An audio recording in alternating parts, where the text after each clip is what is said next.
ਨਾਲ ਆ ਮਿੱਤਰੋ ਆਖਿਆ ਖੁਰਦ ਆਪਣੇ ਪਿੰਡ ਦੇ ਨੇੜੇ ਰਾਤ ਜਹਾਜ਼ ক্র্যাশ ਹੋਇਆ ਇੱਕ। ভারতের পাঞ্জাবের দৃশ্য এটি। ভিডিওতে দেখা যাচ্ছে ভারতীয় সেনা সদস্যরা বিধ্বস্ত বিমানের বিভিন্ন অংশ সরিয়ে নিচ্ছেন। ਲੱਗੀ ਹੋਈ ਹੈ ਆਰਮੀ ਦੀਆਂ ਗੱਡੀਆਂ ਤੇ ਆ ਮਲਬਾ ਉਹਦਾ ਚੱਕਿਆ ਜਾ ਰਿਹਾ। বিবিসির অনুসন্ধানী দল বিবিসি ভেরিফাই এই ভিডিওর জিওলোকেট করে নিশ্চিত করেছে যে এটি পাঞ্জাবের ভাতিন্ডার কাছে একটি এলাকায় ধারণ করা হয়েছে এবং এটি একটি রাফাল যুদ্ধবিমানের ধ্বংসাবশেষ।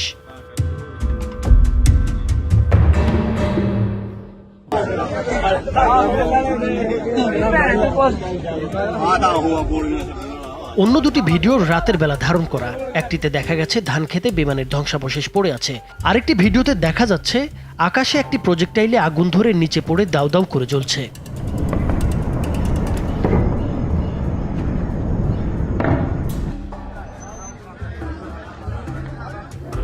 বিবিসির অনুসন্ধানী দল বিবিসি ভেরিফাই ৩টি ভিডিওর সত্যতা যাচাই করে বলেছে এতে রাফাল যুদ্ধবিমানের ধ্বংসাবশেষ দেখা গেছে।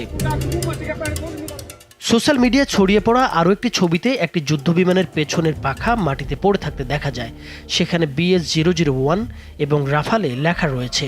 ব্রিটিশ সেনাবাহিনীর সাবেক কর্মকর্তা এবং বর্তমানে একটি রিস্ক ইন্টেলিজেন্স সংস্থার প্রধান জাস্টিন ক্রাম্প জানিয়েছেন এটি একটি ফরাসি এয়ার টু এয়ার মিসাইলের ধ্বংসাবশেষ যা মিরাজ 2000 ও রাফাল উভয় যুদ্ধবিমানে ব্যবহৃত হয়।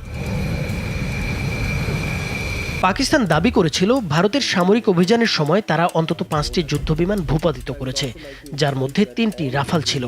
যদিও পাকিস্তান এই দাবির কোনো ছবি বা ভিডিও প্রকাশ করেনি, ভারতও বিষয়টি স্বীকার বা অস্বীকার কোনোটিই করেনি, ফলে বিষয়টি নিয়ে ধোঁয়াশা ছিল।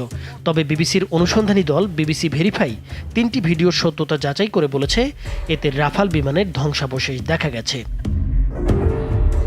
পাকিস্তান যে ভারতের যুদ্ধবিমান ভূপাতিত করেছে সে বিষয়ে এখনও আনুষ্ঠানিকভাবে কিছু বলেনি ভারত।